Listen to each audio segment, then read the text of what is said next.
you want to understand the plight of Bihar, you have to understand how and when it started. अगर आप आंकड़ों को ध्यान से देखिएगा तो आपको पता चलेगा कि 1965 से पिछले वर्ष तक कोई ऐसा वर्ष नहीं गया है जब बिहार दूसरे राज्यों के मुकाबले किसी न किसी आंकड़े में पीछे न गया हो। 1950 से लेकर 65 तक बिहार टॉप 5 में, फिर उसके बाद टॉप 10 के राज्यों में रहा है। 65 के बाद ऐसा क्या हुआ कि बिहार लगातार उसके बाद नीचे लुढ़क रहा है। कई लोगों को लगता है कि लालू जी आए तो बर्बाद कर दिया, ऐसी बात नहीं है। लालू जी 1990 में मुख्यमंत्री बने हैं, तब भी बिहार देश का सबसे गरीब राज्य था। कुछ तो हुआ 1965 से 1990 के बीच में कि आप 5-6 नंबर से गिरते गिरते 28 पर आ गए। तो उसको ध्यान से अगर आप देखिएगा तो आपको पता चलेगा कि 1967 से 1990 तक, आप में से जो लोग सीनियर लोग हैं और थोड़ा बहुत भी राजनीति में अगर रुचि रखते हैं तो आपको पता चलेगा कि 1967 से 1990 तक 23 साल में बिहार में 32 से ज्यादा सरकारें बनी हैं। 32 से ज्यादा सरकार, 5 बार गवर्नर रूल इंक्लूडेड। तो कोई 5 दिन के लिए मुख्यमंत्री बना, कोई 1 साल के लिए बना, कोई 2 महीने के लिए बना, कोई 6 महीने के लिए बना, कोई 1-1.5 साल के लिए बना। एक बड़ा लंबा राजनीतिक अस्थिरता का दौर रहा। तो विकास की किसी को चिंता ही नहीं है। जो सत्ता में है उस चक्कर में है कि कुर्सी कैसे बचे, जो विपक्ष में है सोच रहा है कैसे इनको पलट के हम बने। दूसरे राज्य धीरे धीरे आगे बढ़ते गए, बिहार पीछे छूटता गया। 1990 में यहां पर राजनीतिक स्थिरता लौटी तो लालू जी के फॉर्म में लौटी। लालू जी की सोच है या रही उस समय कि सामाजिक न्याय से बिहार का विकास होगा। जो लोग बिहार के जमीनी स्थिति को समझते हैं उनको इस बात को मानने में गुरेज नहीं करना चाहिए कि लालू जी के शुरुआती सालों में जो उनकी सोच सामाजिक न्याय की थी, सही थी गलत थी, उससे जरूर समाज के एक बड़े वर्ग को फायदा हुआ है। ये अलग बात है कि 2-4 साल के बाद उनके राज में पूरा जंगल राज हो गया, व्यवस्था खराब हो गई, अपहरण, रंगदारी, जो भी हो, करप्शन। लेकिन वैचारिक तौर पर जो शुरुआत उन्होंने करी थी उससे बिहार के एक समाज के एक बड़े वर्ग को फायदा हुआ है। लेकिन आर्थिक नजरिए में लालू जी ने कुछ प्रयास नहीं किया। दूसरा जो उन्होंने बड़ी दूसरी गलती करी, गलती जानबूझ के किया या उनकी समझ का फेर है, कि जिन वर्गों को उन्होंने आवाज दिया उन वर्गों के बच्चों के पढ़ाई की बात नहीं की। जिन वर्गों को उन्होंने आवाज दिया उनको उन्होंने जमीन नहीं दी। और तीसरा, उन्होंने उन परिवार के लिए, अपने उन जाति के लोगों के लिए भी उन्होंने पूंजी व्यापार की व्यवस्था नहीं की। नतीजा क्या हुआ कि जिन वर्गों की राजनीति वो किए वो लोग भी और पीछे छूटते चले गए। वो आवाज लगा रहे हैं, लालू जी के नाम पर झंडा उठाए, उनका आवाज बुलंद किया, लेकिन उनकी अपनी शैक्षणिक या आर्थिक स्थिति नहीं सुधरी।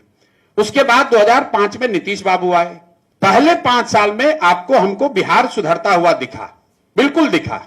वो इसलिए दिखा कि बेस इतना कम था, कमरे में अंधकार बहुत हो तो एक दिया भी कोई जलाएगा तो प्रकाश दिखने लगेगा। 2005 से लेकर 2012-13 तक नीतीश जी का जो 20 साल का शासन काल है, इसको 2 भाग में सीधे बांट दीजिए, तब आपको समझ में आएगा कि 65 से 90 में क्या हुआ। नीतीश कुमार वही हैं, व्यवस्था वही है, बिहार की सरकार वही है, समाज वही है, जाति वही है। लेकिन 2005 से लेकर 2012-13 तक जो नीतीश जी की सरकार चली उसमें बिहार सुधरता हुआ दिखा। और 2013 से लेकर अभी तक जो सरकार चल रही है उसमें आपको बिहार बिगड़ता हुआ दिख रहा है। ऐसा क्यों? ऐसा इसलिए कि 2005 से लेकर 2013 तक बिहार में एक स्थिर सरकार चल रही थी जो नीतीश और भाजपा की सरकार थी। 13 के बाद 25 तक नीतीश जी की ये 7वीं सरकार है। हम लोग ऐसे हंसी में कहते हैं पलटू राम इधर पलटता है उधर पलटता है। ध्यान से देखिएगा तो 13 के बाद ये नीतीश कुमार की 7वीं सरकार है। 13 में मोदी जी आए तो मोदी जी से अलग होकर नीतीश कुमार माइनॉरिटी की सरकार बना लिए, वो पहला प्रयोग हुआ। फिर लोकसभा 14 में उनकी पार्टी चुनाव हार गई तो अपना पद छोड़कर मांझी जी को बना दिए, वो दूसरी सरकार हुई। फिर मैं यहां आया, उनको समझाया वापस आने के लिए, तो मांझी जी को हटाकर खुद बने तो वो तीसरी सरकार हो गई। फिर महागठबंधन के साथ चुनाव जीते, वो चौथी सरकार हुई। फिर 2 वर्ष में भाग के भाजपा में चले गए, वो 5वीं सरकार हुई। फिर भाजपा से भागे महागठबंधन में, वो 6वीं सरकार हुई। और फिर महागठबंधन से छोड़कर अभी आए हैं, ये 7वीं सरकार है। मैं क्यों आपको इतना लंबा बता रहा हूं नेता वही है, व्यवस्था वही है, समाज वही है, लेकिन नीतीश कुमार का पहला 10 साल और दूसरा 10 साल इसके आउटपुट में जमीन आसमान का फर्क है। क्योंकि 10 साल राजनीतिक तौर पर वो स्थिर थे, कुछ अच्छा कर रहे थे। अगला 10 साल अब उनको एक ही चिंता है, कुर्सी बची रहे। अंदाजा लगाइए कि 70 में जो मुख्यमंत्री रहा होगा उसकी भी यही चिंता है किस तरह कुर्सी बचा रहे। 80 में जो मुख्यमंत्री था उसको भी यही चिंता था कि हमारी कुर्सी बची रहे। तो राजनीतिक अस्थिरता का लंबा दौर और वैचारिक स्तर पर शिक्षा में इन्वेस्ट न करने की वजह से यहां पर परेशानी हुई। 1955 में बिहार और तमिलनाडु बराबर थे। आज तमिलनाडु का एनुअल बजट है 7.5 लाख करोड़, बिहार का एनुअल बजट है 2.8 लाख करोड़। आपसे 3-4 गुना बजट के टर्म में 4 गुना बड़ा हो गया। One single differentiator has been the investment in education. जो द्रविडियन आंदोलन हुआ वहां पर भी यही हुआ, ब्राह्मणिकल ऑर्डर को हटाओ, जो यहां पर सामाजिक न्याय की बात है, यही द्रविडियन आंदोलन में भी हुआ है। The difference has been 2, 1 investment in education and second समाजवाद के नाम पर कैपिटलिस्ट को भगाया नहीं गया।